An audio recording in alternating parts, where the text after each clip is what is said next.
Welcome back to the channel. In today's video I'm going to be bringing you the footage of deer I shot a couple weeks ago early on in the season. And the reason I'm not doing this just the way I would do a regular video is I shot the deer and then I wasn't sure about the shot, so I ended up forgetting to film a lot of the important parts of the video. I do have the deer getting shot on video, so I will be showing that in today's video, but I kind of left a lot of the details out of what actually went down, so I'm kind of going to be talking about what happened during the hunt and what was going on, and then throwing footage that I did manage to take in here with that. So to start out, it was September 26th, and it was about 5:20 by the time I got in the tree, and I had just been sat there for a couple hours, and I was actually on my phone. It was about 6:30 or so, and this group of deer showed up. So there was, from what I could see at the time, there was two younger fawns slash like yearlings, not exactly sure how old they were, and then a big doe. So I obviously go put my phone in my pocket, I swing the camera around real quick and put it on them, and then I take the shot. So I'll show you that video real quick, and then I'll bring you back to kind of explain what happened after that.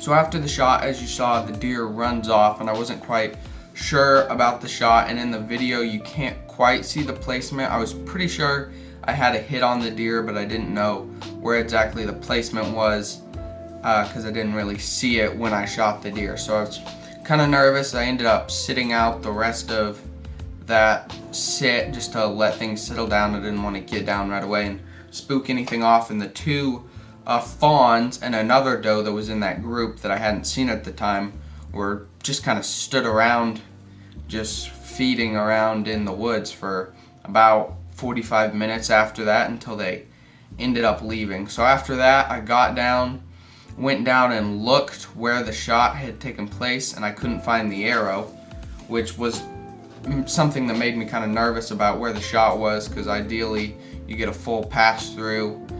But it did make me more confident that I'd hit the deer, although I was already pretty sure that I had made contact.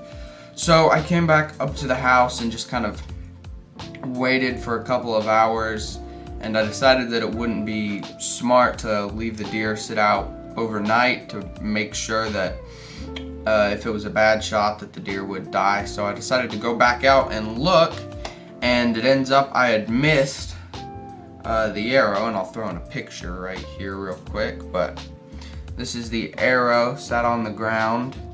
There is all bloody, as you can see. I haven't cleaned it up yet, but that's the arrow. So I found that, so I was pretty positive that I had a pass through, because where I found it would have been on the back side of where I shot the deer. I'm not quite sure how I missed that the first time when I went to look for the arrow, but that's just how things go.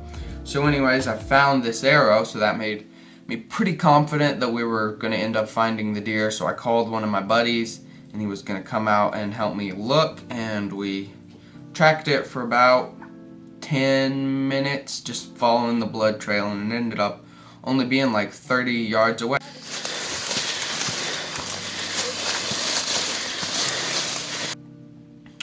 So that's the story of the first deer I got this season. I know it's not super interesting, but I have that footage that I wanted to share on my social media, so I thought if I made a video of me kind of talking through what happened, it would make more sense so that whoever's watching would be able to understand what's going on. So hopefully I'll shoot a couple more deer this season, and they'll have a little bit better of a story to go along with them and a little bit more footage. But that's the story of the first deer I got this season with my bow. That was the farthest shot I've taken with my bow, so I was pretty excited about that hunt, although it's just a doe. Some people wouldn't really consider that anything special, but for me it was a cool hunt. It was the second hunt of the season and I managed to take a deer. So I'm pretty happy about it, and hopefully I have some better footage of another hunt to share with you here soon. But thank you guys for watching, and I'll see you in the next video.